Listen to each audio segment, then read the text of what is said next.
What's the best history facts that actually happened? Viewer edition. Story 1. So the item that everyone calls a pleasure tool, also known as the Wonder Wand, is not an intercourse toy. It is the item you spoke of being the first pleasure tool. It is what it was designed for and actually works as.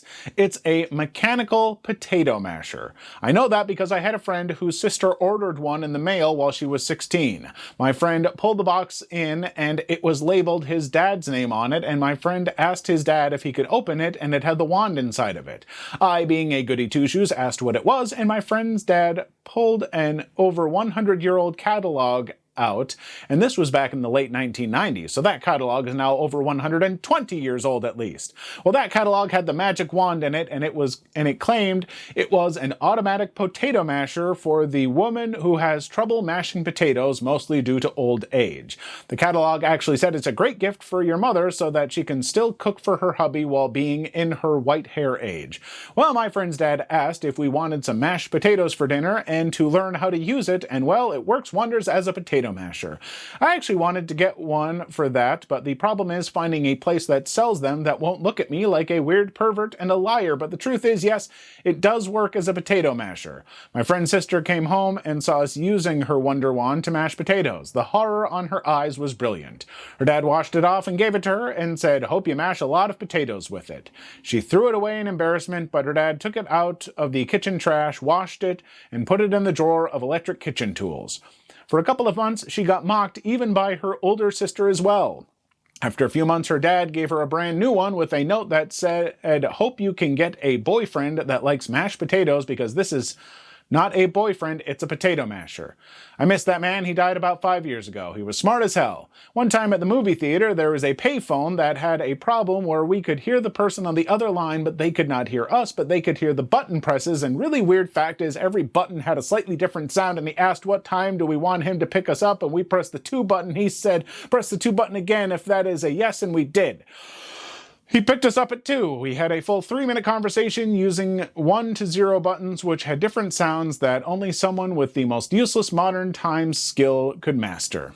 No, it wasn't. It wasn't a potato masher. I'm sorry. I'm looking online. It was first invented in the 1960s. There might be something that looked like it from an old Sears catalog back that long ago, but no, I do not think it was a potato masher, nor do I think a magic wand intercourse toy would make a good potato masher. I've mashed many a potato. It would be bad at it.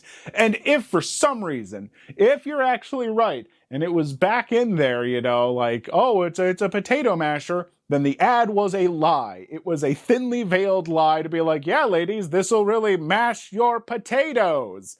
But otherwise, no, I don't buy it. I'm sorry. Story 2. Interesting supposed Bible facts. People in Old Testament times would supposedly base a man's worth off of how many children they had, to the point that each party would grab the other guy's balls during major contracts or oaths to signify what would happen if they broke said contract or oath. So there's a reason that testament, testify, and testicle sound so similar.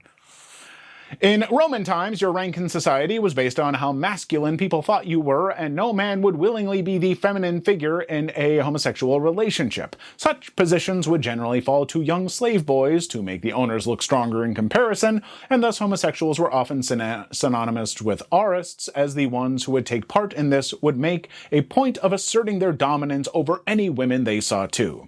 There is a story of a guy whose concubine was arred to death, who cut said dead concubine into 100 pieces to send to each god-worshipping tribe in order to present proof of the wrong that had been done. Old tribes responded and waged all-out war on the tribe the Aris belonged to until the tribe was wiped out.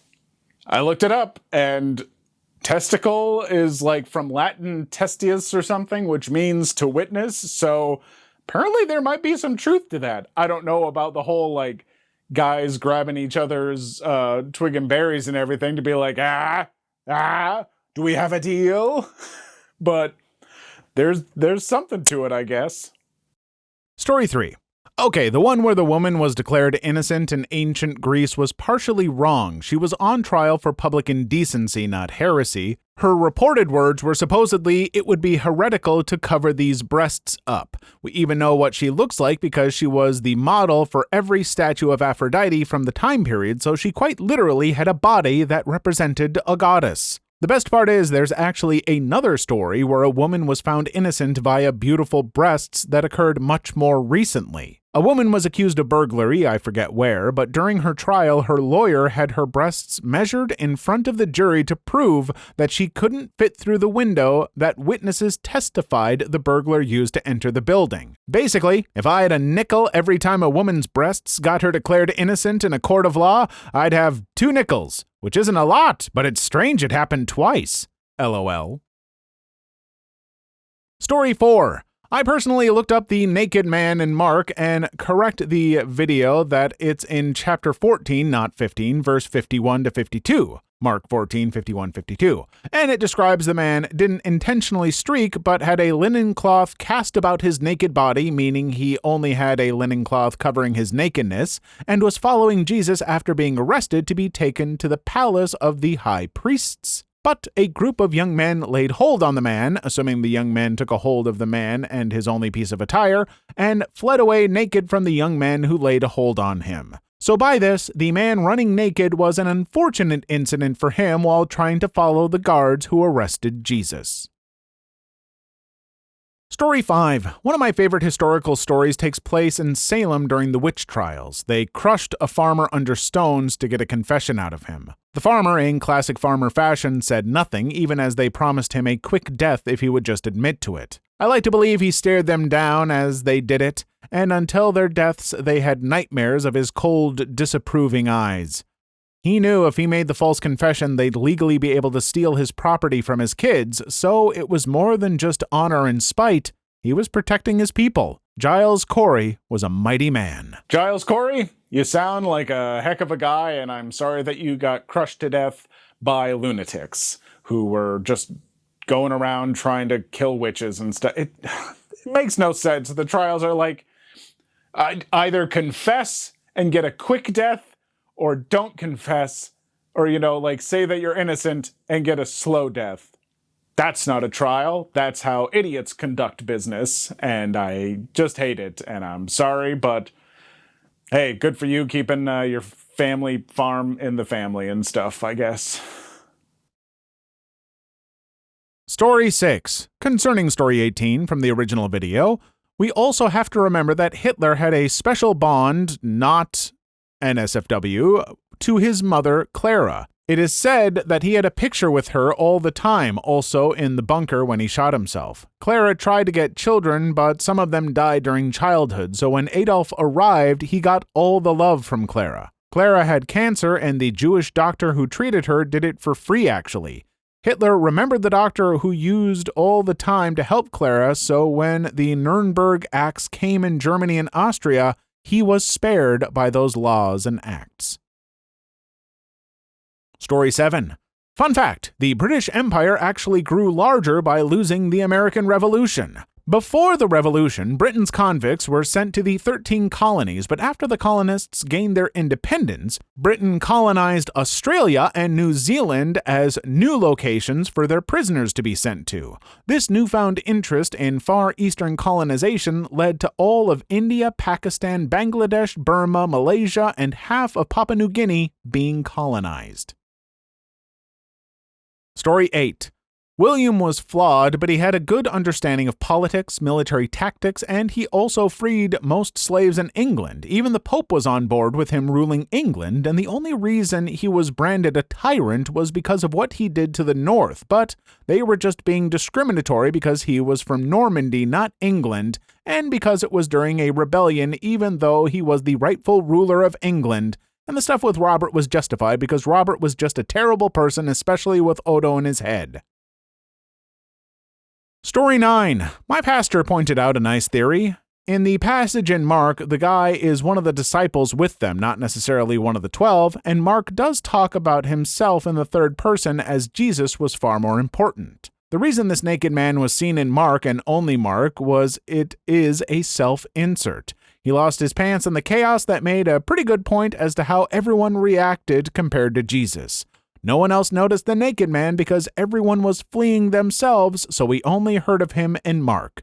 That is my favorite reason so far. This is why I say that we have to be careful about accepting facts from folks on the internet, because we now have had two stories that talk about that passage in Mark and the naked man, and some stuff lines up, some stuff is different, and so I'm not exactly sure what to believe, but it's hard to believe that both are 100% true. I guess they could be. I don't know. Story 10. Weirdly, that Hitler fact is nowhere near the worst child-related story I've heard. The worst one involves a father locking his daughter in the basement for years and reporting her missing until finally letting her out because of a defect with her child. You can guess the father. After this little misstep, an entire family is discovered to have been living in a secret bunker in the basement. All, of course, related to the father and daughter. I think it was a Mr. Balin video. Story 11. The naked guy at Jesus' arrest wasn't entirely random. He was a disciple or an apostle who decided to beat feet when the Romans showed up. One of the soldiers grabbed his robe and the guy ditched it rather than be arrested. I'm not a biblical literalist, but I do believe the Romans tried to arrest someone and they got away by ditching their clothes. Because why would you make that up? All right, someone's going to need to get Mark in here, and he's going to need to talk to us about naked guys and Jesus, because everyone's got like a slightly different angle to things. But I mean, okay, I'm trying to piece them all together now, because now I'm having to remember what each story said. Does it all line up? Does it not? I mean, we got this person's disciple or an apostle just ran away, other person, I don't know. You know what? I don't think I care.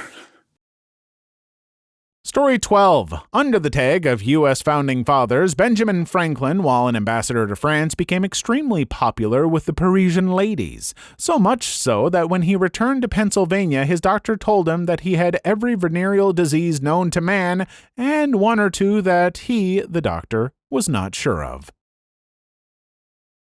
Story 13. My favorite last words of history are, in 1790, during the French Revolution, Thomas de May, an officer of the Swiss Guard, the guard protecting the King of France, was given his death warrant to read. After reading it, he calmly said, "You have made 3 spelling mistakes," before he was put to death. I'm not usually a big fan of snobby prescriptivists when it comes to grammar and whatnot, but this is a pretty dope move, and that gets a thumbs up from me. Story 14. Concerning Story 5 from the original video, that may be a few different stories, but from what I remember, she was a model for Aphrodite's sculpture, and she was accused of blasphemy for it. Her lawyer ripped her clothing off, and judges decided that she was really good enough to represent Aphrodite. It kind of makes sense this way. Story 15. The word castrate comes from the Latin word castra, which meant Roman army camp, and is probably because the army held you by the balls, preventing you from being married for the 25-year sentence. Hey, people in history, stop grabbing each other's balls all the time for stuff. Why is this your go-to? Like, look, I'm no stranger to grabbing balls and everything, but not for, like, conducting business and stuff. I'm not just like, hey, nice to meet you. Story 16. Fun Nero fact. Contrary to popular belief, he did not fiddle while Rome burned, nor did he start the fire. All modern evidence shows he wasn't even in the city when it happened, possibly not even in Italy. Story 17. From what I remember, the first ever recorded vibrator was actually a box of bees used by Cleopatra. I give the benefit of a doubt that other ancient women have done similar things. Please leave your story in the comments. I would love to make a video on them in the future. Also, don't forget to like and subscribe.